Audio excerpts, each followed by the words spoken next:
it is great honor and privilege for me to have signed away over 1.14 billion USD of Somalia's sustainable external arrears with the United States of America today.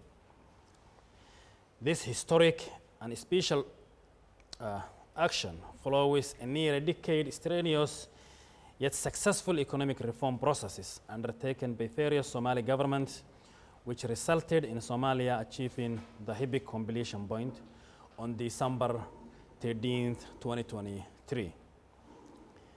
This was followed by the agreement with the Paris Club Group of creditors in March of this year, which resulted in an agreement to completely cancel Somalia's arrears by all member states, including the United States in Paris, France. Somalia's determined and committed journey is what has allowed for our two sides to sign the historic agreement liberating our country and people from the shackles of over $1 billion of unsustainable debt. Overall, 4.5 billion USD has been cancelled by creditors, in which the United States of America has been the single biggest contributor.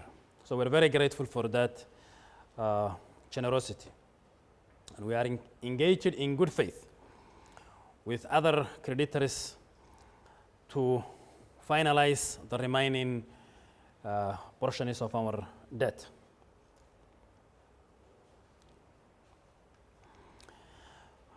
Ambassador, today is a day of hope and a new beginning and opportunity for Somalia and the USA.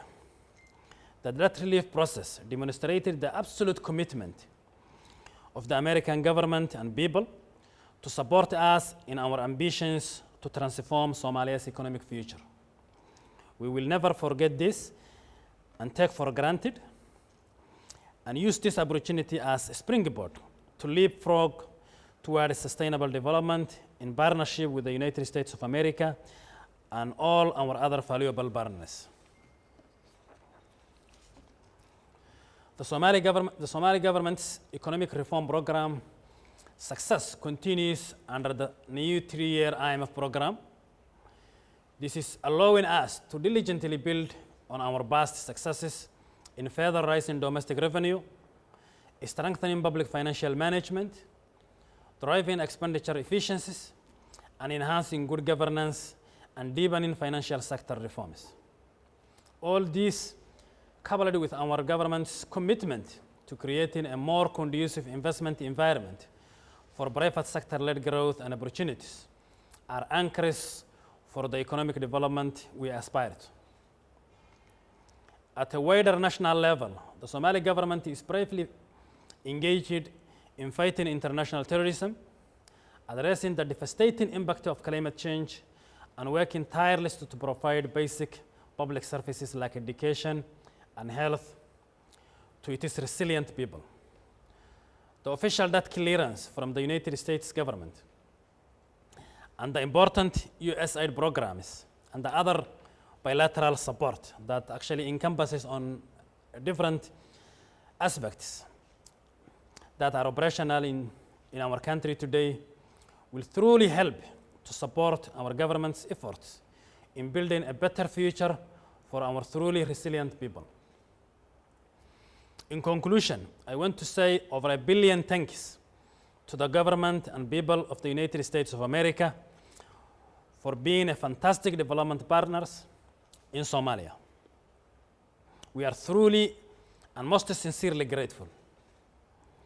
Today's debt forgiveness is only one example of the American government and people's generosity and commitment to supporting our government and people attain sustainable development.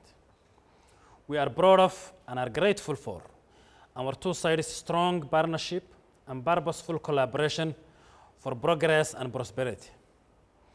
Mr. Ambassador, once again, thank you for hosting us today for this historic signing event. We look forward to further enhancing our mutually beneficial cooperation with the USA in Somalia's economic growth and sustainable development journey. We are also very grateful for your leadership in ensuring that internal procedures are exhausted for us to be able to stage this historic event.